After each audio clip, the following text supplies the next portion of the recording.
Hello everyone, I'm meteorologist Charlie Ironmonger. Thank you so much for joining me today for your 9 a.m. news and weather updates. We've got a story out of Washington where Congressman Greg Murphy will be touring a healthcare clinic to determine the impacts federal funding cuts are making on the healthcare industry. Now, Murphy will be visiting Gape Health Services in Washington this afternoon to learn how rising prescription costs, continued cuts to Medicare, and limited access to care are impacting the clinics and the patients they serve. The Energy and Commerce Committee was tasked by the Trump administration to find at least $880 billion in spending cuts over the next 10 years, most of which could impact millions of people enrolled in Medicaid. Republican lawmakers have been weighing the billions of dollars in cuts in ongoing negotiations. A markup on the bill from the Energy and Commerce Committee could be seen as early as next week.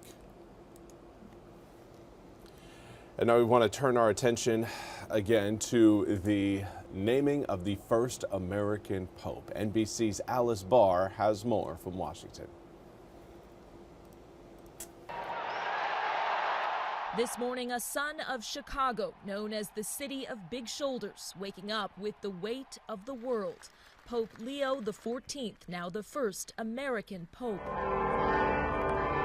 Bells rang out in celebration at Chicago's Holy Name Cathedral. It's a day of great excitement for Chicago, for the United States to have one of our own be elected as the Pope. The 69-year-old, previously Cardinal Robert Francis Prevost, was born in Chicago, raised in a suburb just south of the city, the youngest of three boys. We've kind of known he was special, and we used to tease him about being Pope when he was 6 years old. He earned his master's in divinity at the Catholic Theological Union in Chicago, where those who knew him are taking in the news with disbelief and joy.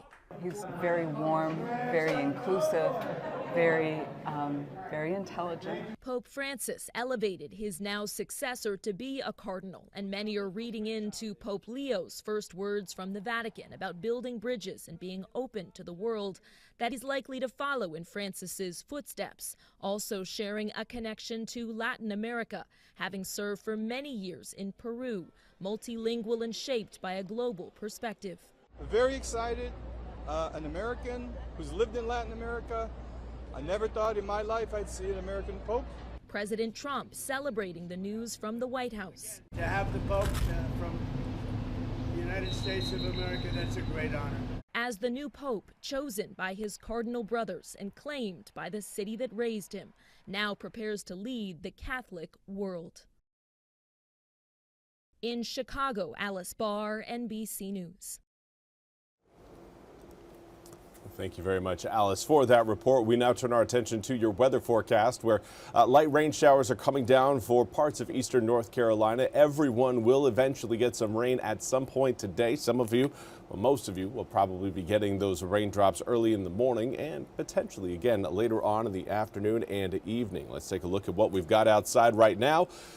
And again, light to moderate rain showers stretching from really the Ahoskie, more Colerain Trap area in the northeastern corner there of Bertie County, extending all the way down almost along that Highway 17 corridor down towards Jacksonville, even into Pender County, Duplin County, and Sampson County. Now, this rain today, these initial showers, this is not, again, what is causing the first weather day. It's the later afternoon storms that will likely be a little bit stronger and potentially more severe that could, again, leave us with some rough weather to wrap up the work week.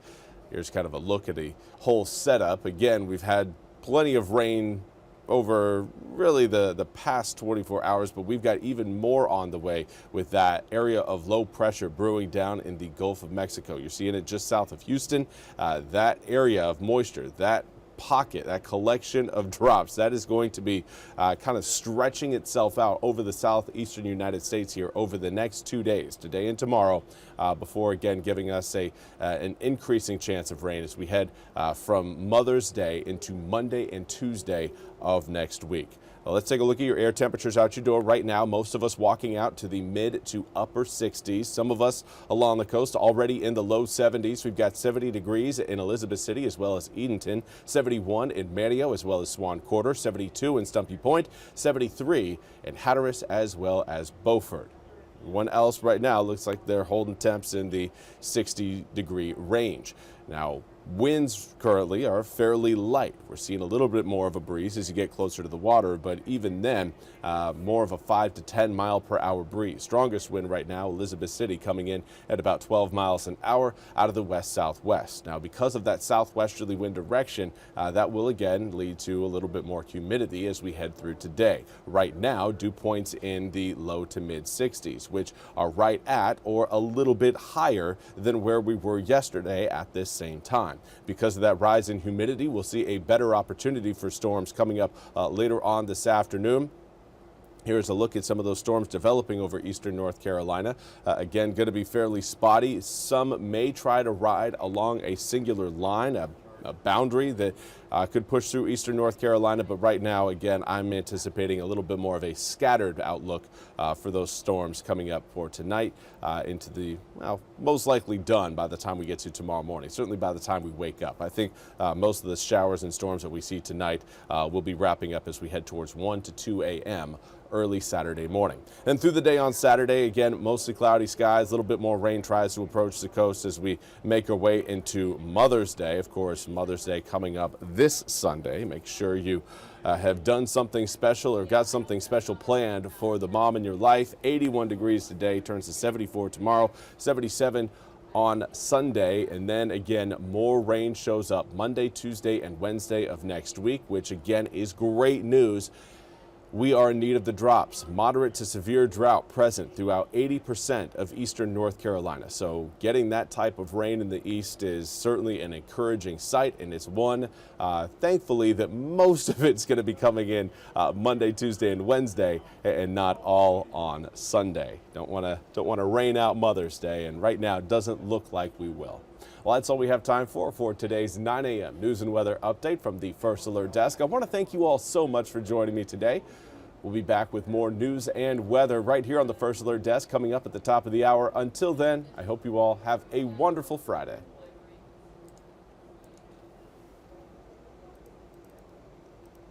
This hour of the WITN First Alert Desk is sponsored by ENC Pirate Realty.